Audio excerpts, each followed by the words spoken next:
што е потребата на многу прегледи, многу лајкови, што ни прават на нас, каква чувствена гратификација или задоволство имаме ако имаме, не знам, наместо 300, 400, 500 лајка, имаме 5000 лајка. И вау, таа слика ја видела, пример, 5000 луѓе или им се допаднала. И тоа е веќе еден нов систем на вреднување, кој што се наметнува, а тие вредности патем се лажни вредности, бидејќи нечија популарност, особено ако е базирана на површни работи и на, да речам, не толку паметни работи, комплетно може да засени, мислам, да погрешна вредност е. Доктор Ласка, како си? Добро, фала на прашање, Ѓорѓи. Добро, еве, сега, како што почнавме неофицијално, нели се разговоров пред неколку минути, прилично динамично. Да? Да, прилично динамично и тоа баш влегувам од една динамика професионална, работна, во родителска, во готвење, во домакинска и така натака, така да прилично динамично. Така секој ден? Секој ден. Да. Нема пауза, понекогаш си мислам, не знам што ми е понапорно, дали ми е викендот понапорен, па чекам, нели, на работа да сменам малце динамика. На работа секако, нели, имаме доста работа, така да, но не се жалам, бидејќи се трудам да уживаме можеби препозитивен збор, нели, во се од тоа. Си ја сакам многу професијата од една страна, од друга страна си ја сакам и фамилијата, иако морам да кажам дека понекогаш е тешко со се вкупните, нели, со сите одговорности да се излезе на крај. Да. Како е за викенди? Вака е дневни обврски, работна недела за викенди? Исто време ни почнува денот од прилика, зависи кој дете прво ќе стане. Знаат големиве ако се разбудат први да нели тоа да биде тивко нивното будење, тоа мислам да биде на пример 7:30 и некаде дока е 8 ако не остави малото да спиеме, тоа е значи, да, сме успеале малце да поспиеме. 8:20, например, би било супер, да. А ако се разбуди прво малото, како што знае да се буди некојаш и пред 7, тоа веќе тргнал денот, почнуваме, ајде, кафето и така натака, малце енергија за да биде динамично. Така да, кафето помага или?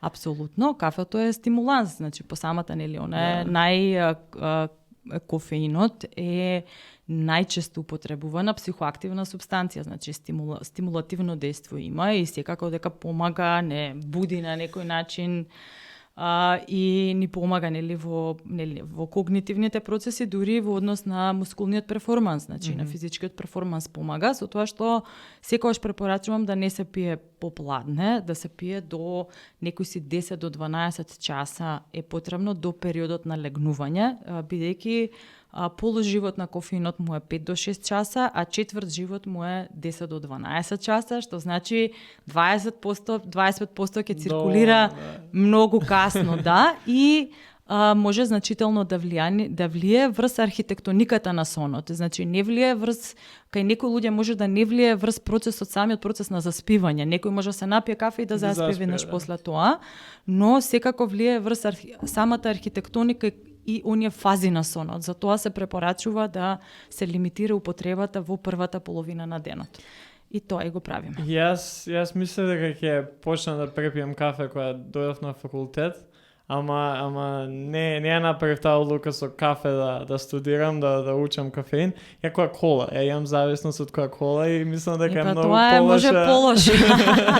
Прилично, затоа што и покрај кофеинот практично има и многу шекер, многу шекер, кој што повторно, нели, има одредено дејство енергизирачко, можеби врз мозокот, но Јас сега пробувам, цела недела немам пиено кола, патувавме нешто измината недела и викам ајде да пробам колку ќе издржам без кола, така што една недела точно немам пиено нешто. Ако си издржал една, ќе издржиш две, ако издржиш две, ќе издржиш 4 и така натака и така се одвикнуваме од нели оние негативни навики што ги имаме.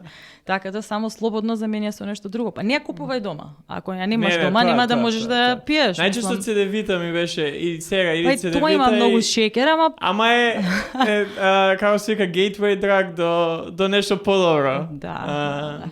Зборувајќи за навики, сега да те прашам прво прашање. освен тоа, нели, како си, што е името на самиот подкаст, што за тебе представува ментално здравје?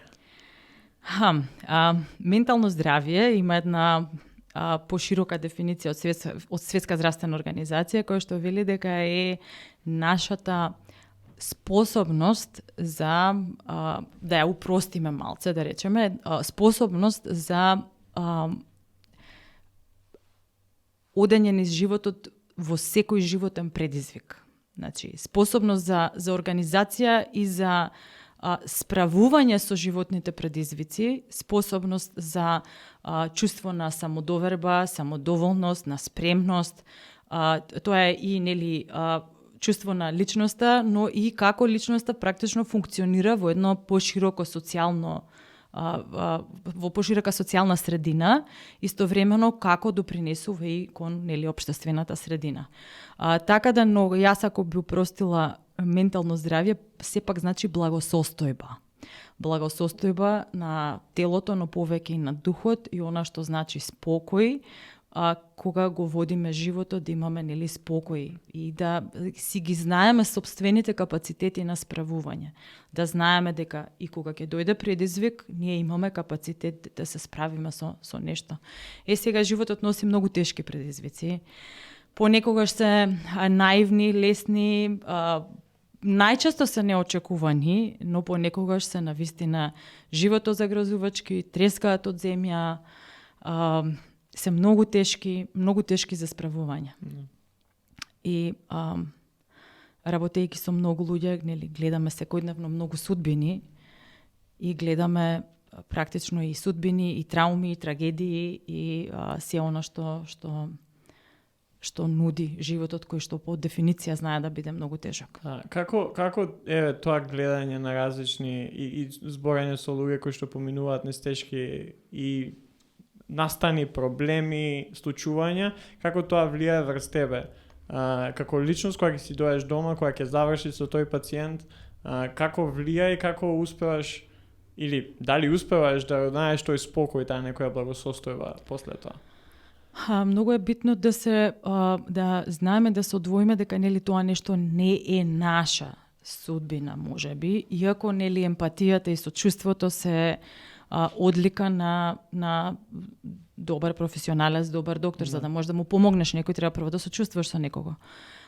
Има приказни односно не се приказни, судбини, можеби, кои што ќе ги памтам веројатно до крај на живот, кои што оставиле длабок емотивен печат и врз мене, бидејќи некогаш колку и да се трудите, нели, професионално да задржите професионалниот аспект е еден, но сите имаме личност позади тоа и сите имаме, нели, емпатија, повеќе или помалку, и сочувството со другиот е нешто што се чувствува. Значи, ако сакаме да помогнеме на вистина, треба, нели, севкупно да се вложиме кон нели, менаџирање на таа конкретна која идеја состојба.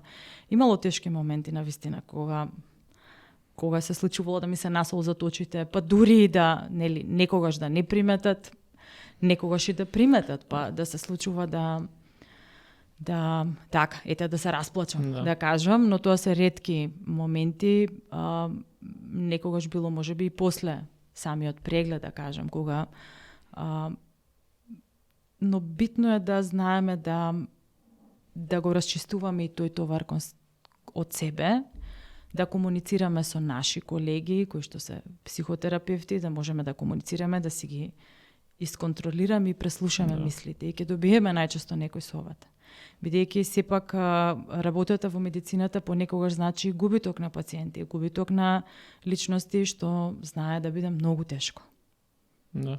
Не, дефинитивно поготово кога станува збор за не се некои физички, дали ќе дадат повреди или проблеми, туку ментални, вие сте тоа, да. Но и тука има голем ризик, бидејќи статистички да спомнеме, например, кој е процентот на суицид или суицидално однесувањето во поголем процент, но, например, бројот на извршени самоубиства не е незначителен, не е мал. Да.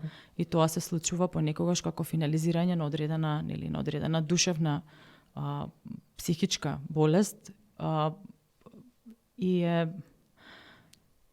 еден дел, да кажеме, како еден од еден симптом, да речеме, не двојдел, бидејќи нели оно што го кажува науката е едноставно понекогаш колку и да се трудиме нема начин да се некогаш спречи. Да.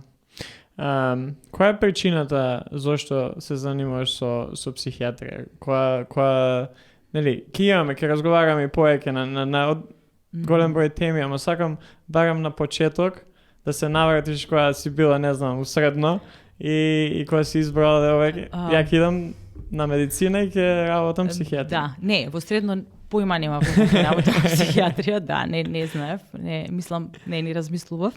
Во средно ја донесов одлуката за медицина.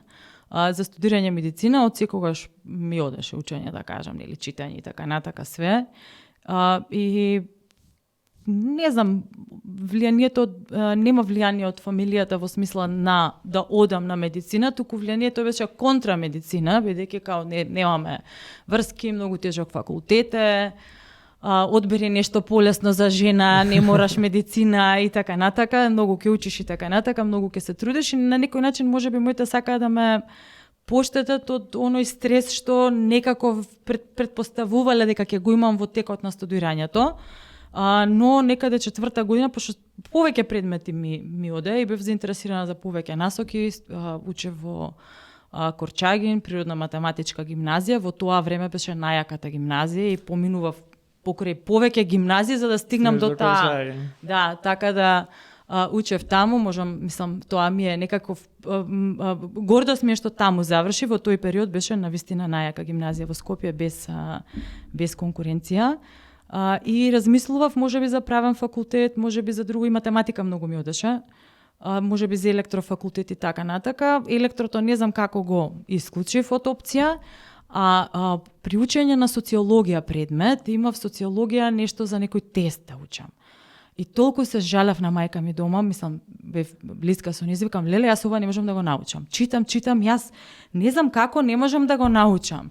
И ми беше некако посувопарно, немаше некако многу факти. На мојот ум не одговараше тоа. И мајка ми каже една реченица, па ти како размислуваш за студирање правен, ако не можеш една социологија од средно да ја научиш? И тогаш се ставив прст на чело и реков, да, во право си, ќе одам на медицина, бидејќи природните науки од секогаш ми лежеле можеби повеќе.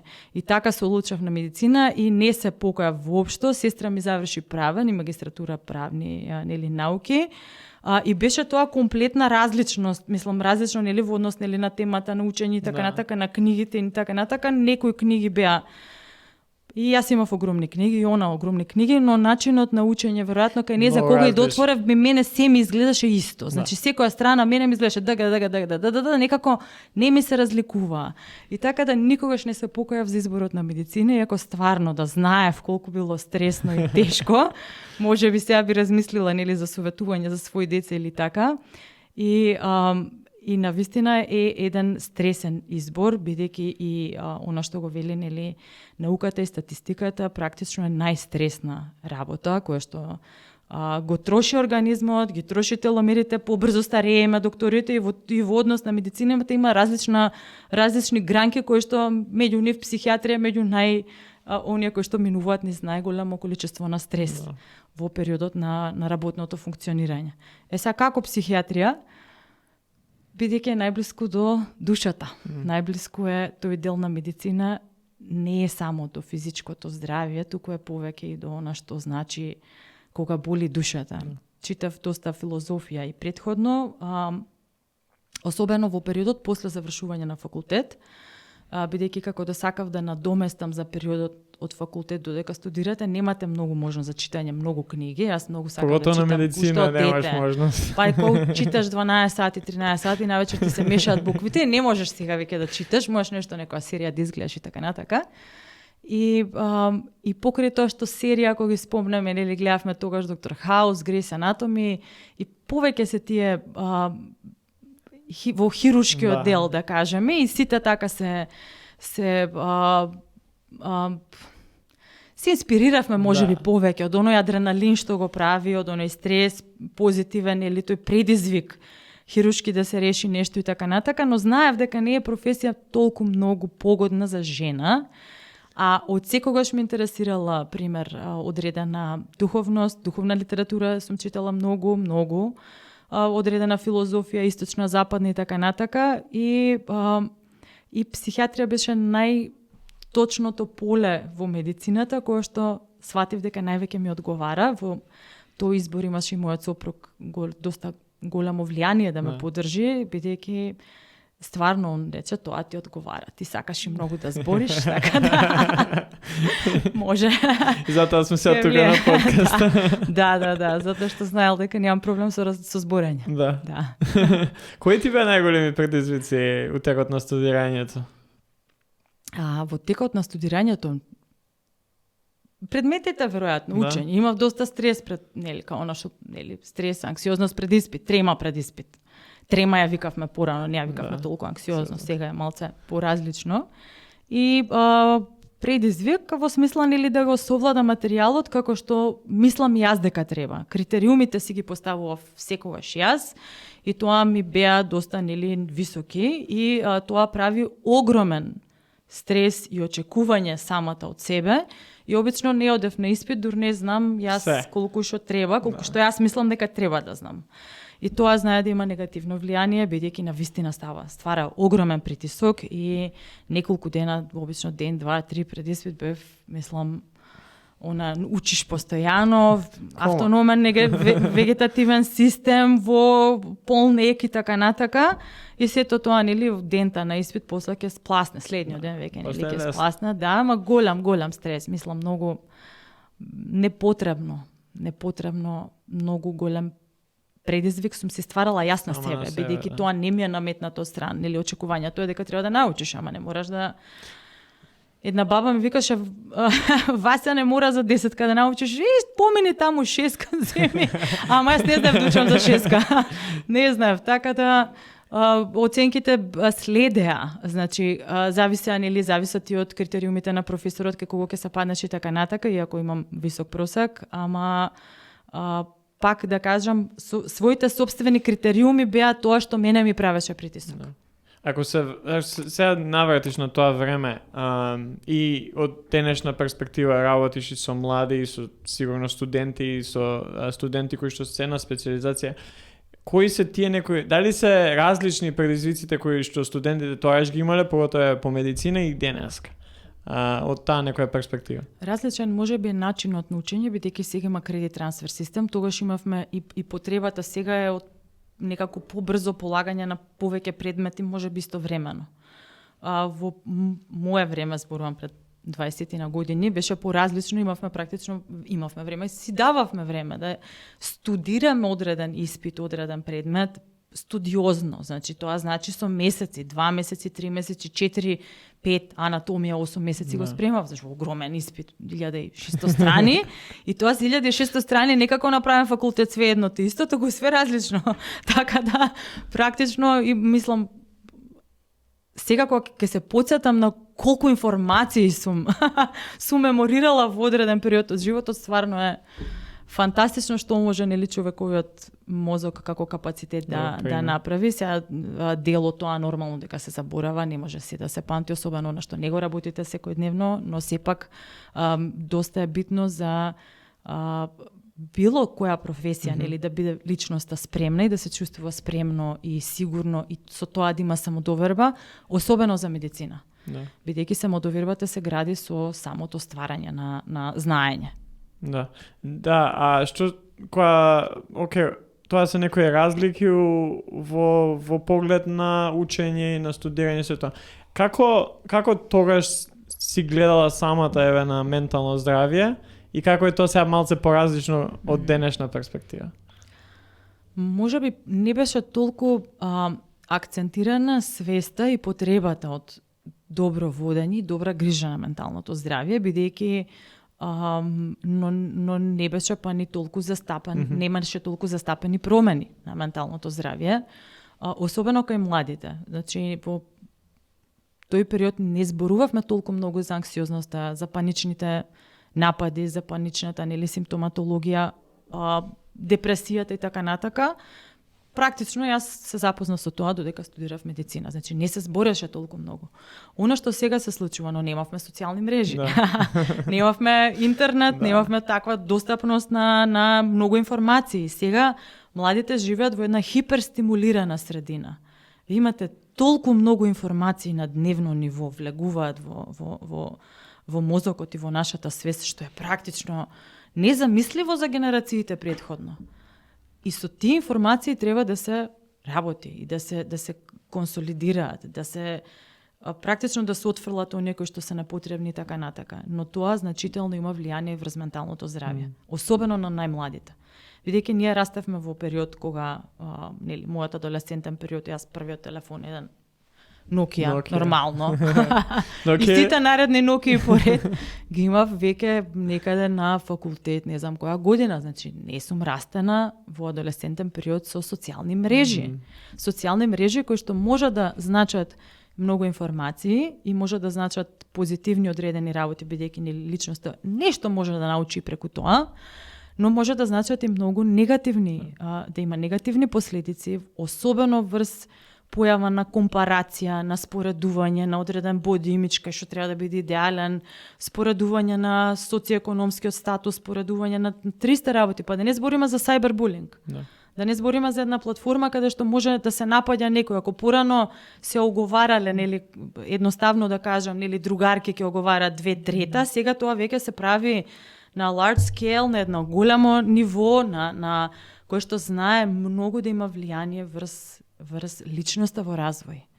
И сега не е се едно дали оформена личност, која што стои цврста на нозе, ќе влезе на социјални мрежи, ќе има свој акаунт на Facebook или што и да е друго, и некоја личност која што тук тек сега се оформува, која што е комплетно се уште нели несигурна, со не доволно изграден идентитет за себе и така натака, и кое ќе биде влијанието на околината преку социјалните мрежи и преку се она што е достапно за споредба сега, врз самото формирање нели во овој формативен период или развоен период на личност. Да, баш што сакав да те прашам, баш кога кога го начна тоа за социјалните медиуми, како на пример појавата на социјалните медиуми влијаеше на твојата генерација, па и постари, врз ментално здравје?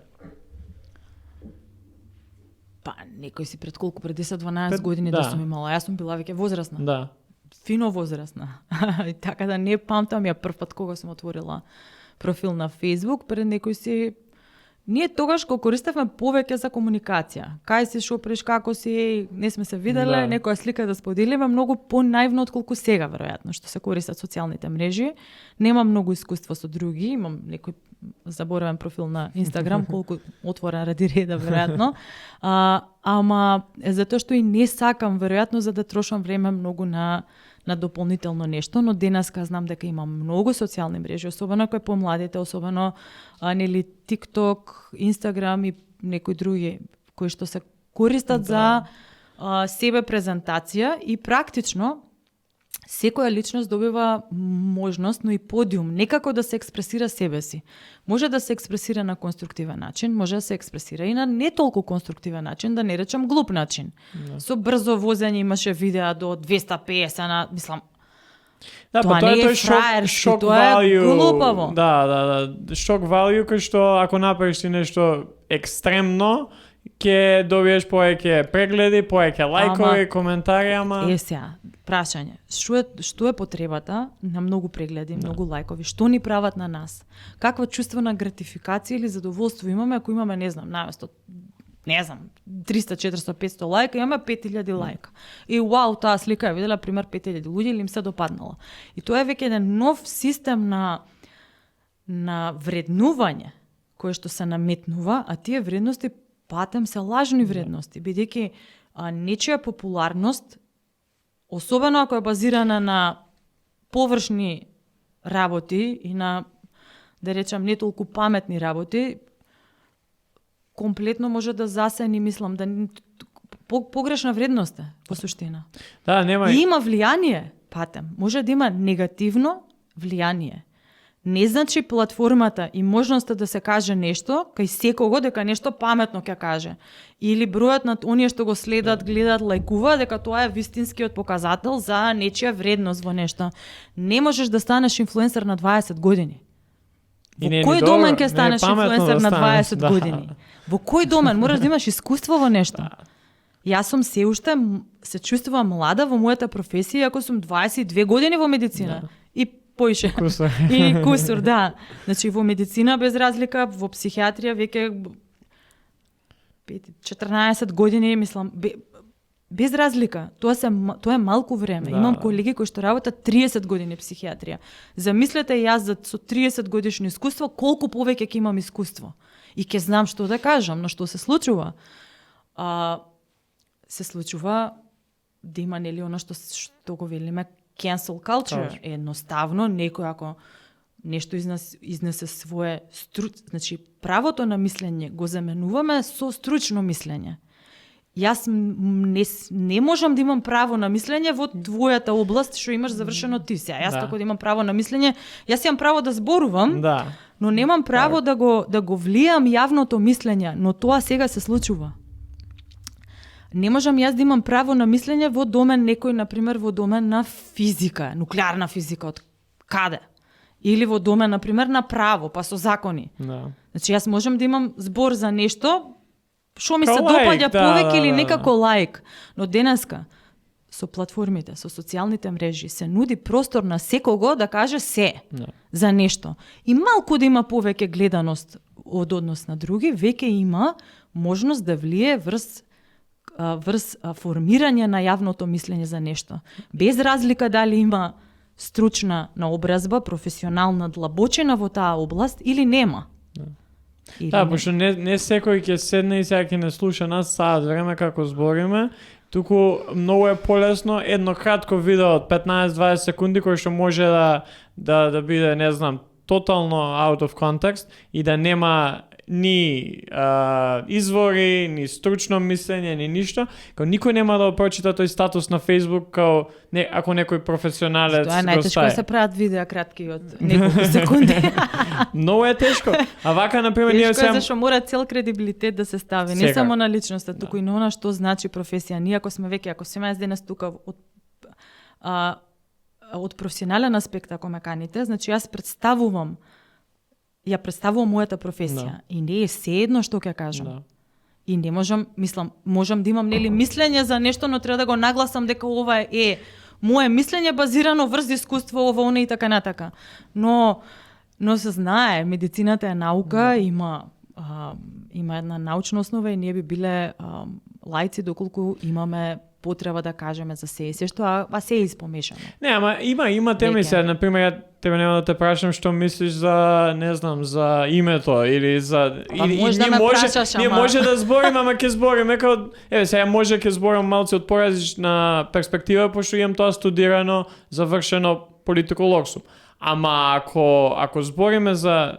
Ако сега те викнам на подкаст, секако ќе збориме ние на различни теми, ама ако навлеземе во подлабока анализа, ќе биде анализа на нешто на кое што ти како професионалец си стручна. Нема да збориме за нешто за, кој што каже, нуклеарна хемија или физика.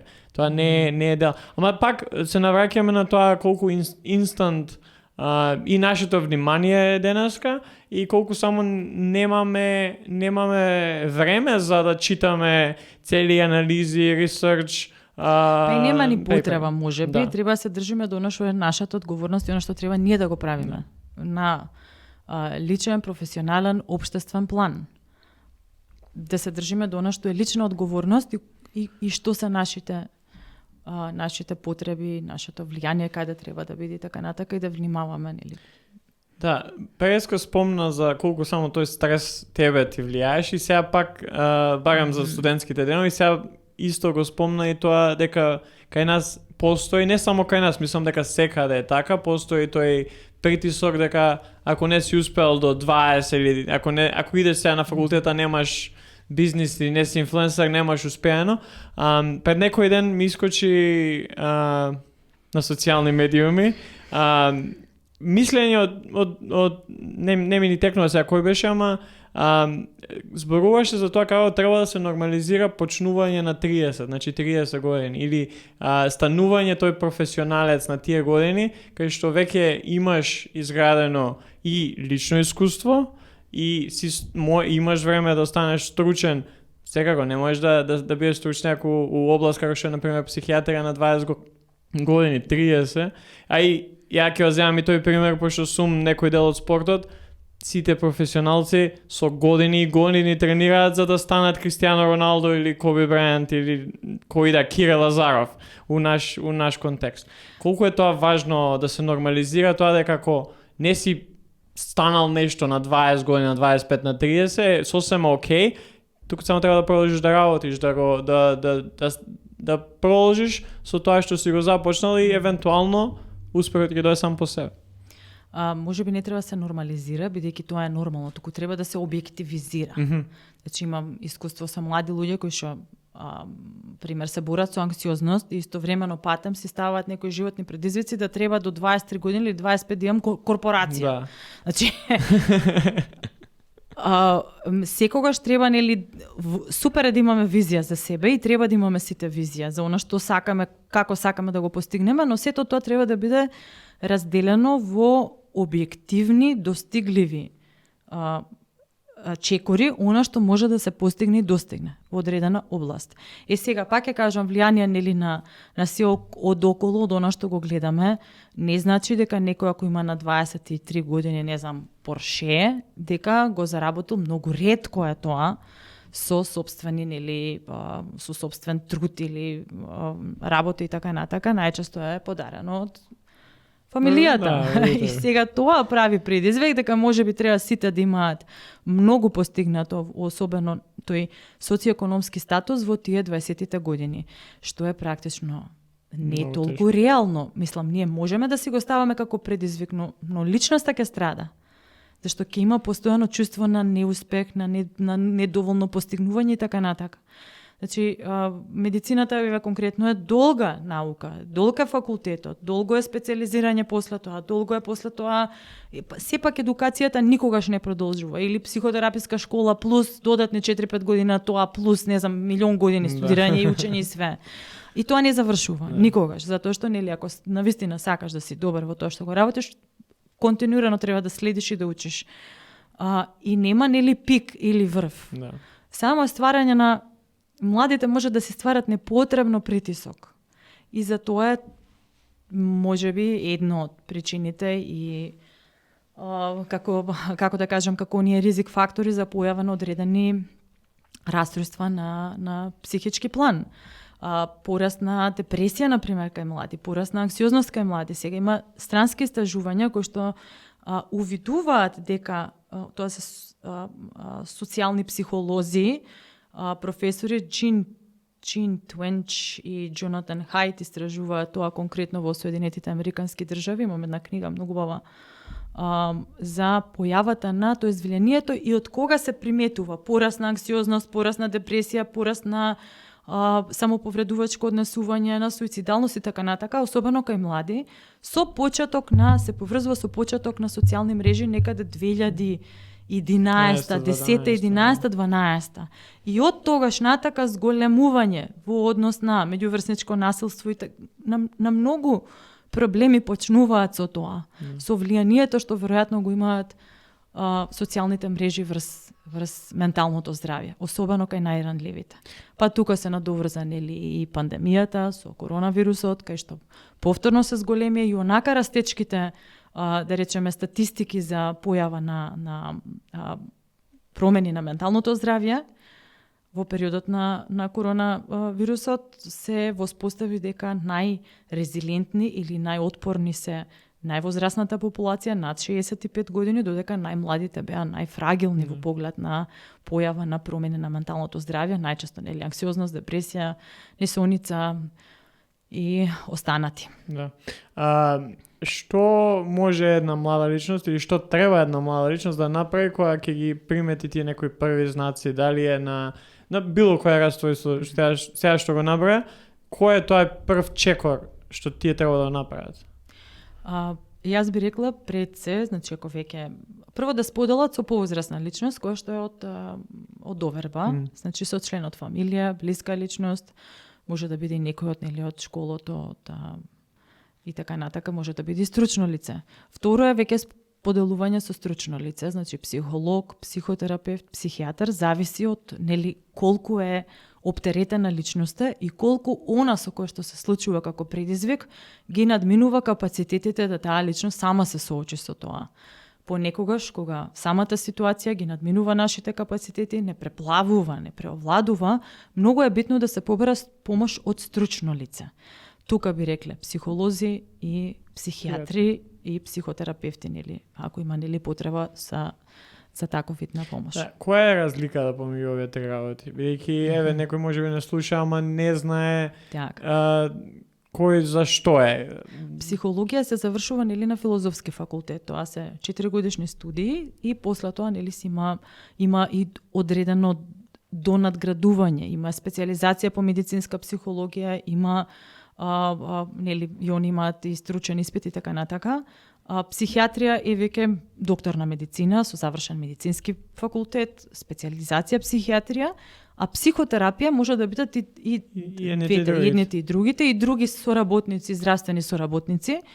Се завршува, тоа се посебни школи, едукации посебни, кои што траат најчесто 4-5 години, кои што се на различни институти. Има и во Македонија, и во странство, во зависност нели од школата на избор, но дали е достапно кај нас, да кажеме, или не. Тоа е посебна, значи, школа каде што треба да се заврши, тоа е една, пак да кажеме, една круна на доедукација, бидејќи не секој психолог е и психотерапевт, не секој психијатар е и психотерапевт. Иако нели искуството веќе си нуди, да кажам, и на некој начин и знање се, но сепак има разлика. Разлика, да. И се за некој за да закаже на психијатар, кои се тие некои чекови кои што треба да ги направи? Како се стигнува на психијатар конкретно на државна болница? Да, има многу добра шема, мрежа на психијатри на секаде низ Македонија, на вистина имаме брилјантни колеги. И по различни и по повеќето градови, да кажам, има стварно добри колеги кои што се психијатри, се закажува преку матичен лекар. Директно, нели, преку матичен лекар се закажува на мој термин. Да. И се добива термин кога да се упати личноста, зависи од времето, од прилика половина час, не знам колку е кај другите колеги, кај некој може да е 20 минути. Да.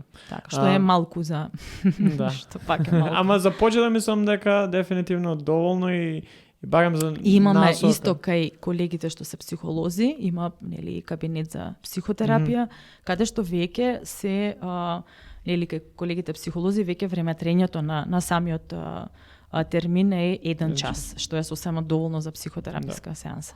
Сакам да завршиме овој дел за малце повеќе за генерално што е ментално здравје, поготово со некој акцент ставање на млади социјални медиуми и важноста, со тоа колку е само важно да се зборува за менталното здравје, бидејќи тоа го спомнавме и ти го спомна и на почеток и со социјални медиуми, дека се повеќе се зборува сега за разлика од пред 20 години. Многу е битно да се дестигматизира она што значи ментално здравје, мислам, што значи нели барање помош кога имаме предизвик на менталното здравје.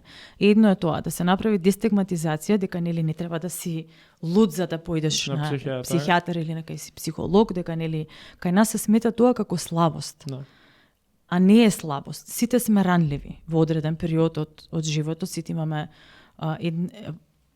емоции, сите имаме човечки капацитет за издржување на одредени работи. И убаво е понекогаш да добиеме одреден конструктивен совет, помош, поддршка, тераписки или психотераписки и така натака.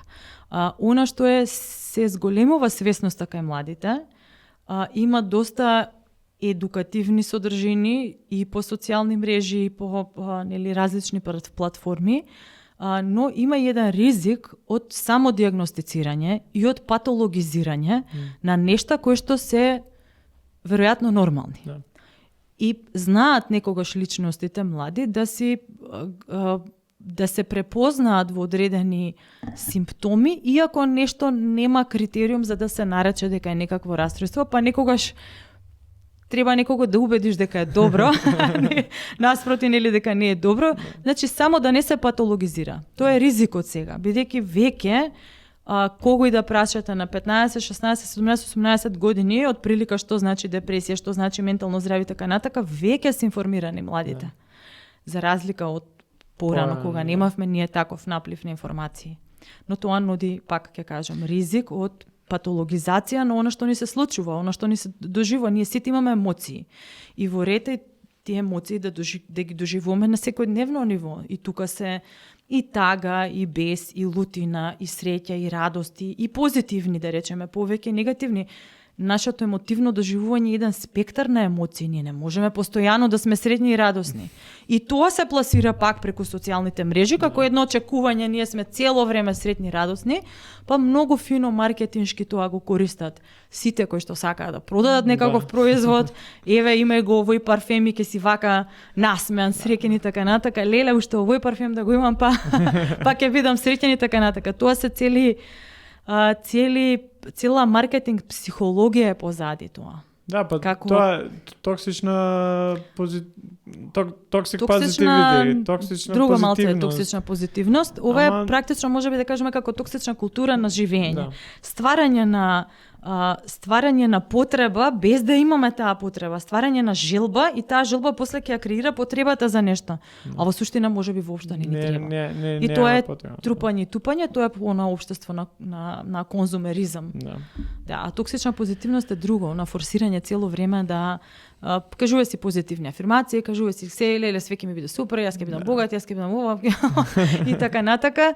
И во суштина ставање на еден голем товар врз личноста, да ако нели се случи нешто лошо, практично ти си крив затоа што не си кажувал доволно позитивни афирмации. Што не функционира така во реалниот живот, бидејќи во животот има и тешки ситуации, се случуваат многу тешки ситуации за кои што не сме секогаш ние виновни, не сме виновни во суштина. Да, и не секогаш може сами да се справиме со тоа и да се обвинуваме самите себе дека ни се случили, дека на некој близок му се случили. Иако е убаво да сме оптимисти, но реални оптимисти. Реални оптимисти. Тоа мислам дека не наивни оптимисти, не наивен оптимизам, туку реален оптимизам дека тоа е во суштина доверба во себе дека и кога ќе се случи нешто тешко, ќе најдеш начин за да се справиш со тоа. Значи, во таа смисла оптимизам, не дека се ќе биде супер. Тоа нема никој шанси да го гарантира. А ако гледаме како се одвиваат животите, веројатноста е дека ќе се случи нешто лошо. Но додека не се случи, да знаеме дека сме добро. Имаше едно поима си, немаме какви проблеми немаме. Значи, да сме свесни и благодарни кога ги немаме проблемите, големите проблеми, малите проблеми, да не даваме толку големо значење. За крај, 4 прашања имам, со кои што ќе завршиме подкастот. Едноставни прашања, ама може и да не биде толку едноставен одговор. Тоа зависи само од тебе. Која последен пат си плачала? Не ми текнува точно, ама некоја недела веројатно има. Ми се насолзи очите во амбуланта пред некој време. Да. Некоја недела така. Која е најдобра инвестиција што ти самата имаш направено за твоето ментално здравје? Инвестиција во смисла на... Во последниот период почнав да пешачам. Значи, да излезам, баш бидејќи немам време за да одам некаде на некакво структурирано вежбање, ми треба повеќе време така. И кога гледам дека се подмирени децава си, окей, сопругот е тука и му кажам, ќе облакам патеки и 20-30 минути пешачам. Низ Тавталеџа, низ Партизанска, може ќе одам нешто да испазарам и така натака, и тоа се чувствувам добро, бидејќи почнав да го наоѓам тоа време за себе, за физичка активност и ставам слушалка и слушам некој подкаст. Најчесто или со некого разговарам, со сестра ми, со мајка ми, без разлика со другарка, така да тоа се радувам што успеав тоа да го правам, да. И ме тера, нели, оној часовник, смарт часовник имаше фантастично влијание врз мене, да, нели, да се стимулирам и да правам повеќе чекори, да исполнувам некои тука кругови. Ќе си ставиш некоја цел 10.000 чекори, која ќе го добиеш. Чекорите. Се разочарав, имав претходно некоја поедноставна верзија, од која си го купив овој најнова верзија на часовник, сватив дека тој претходниот ми броел повеќе чекови. Например, ми броел движење и кога спружувам алишта, мијам садови така натака, она што е household, што практично го правиш. Секако можеш да го правиш, ама овој не мери. Овој бара да има движење повеќе за да активно движење.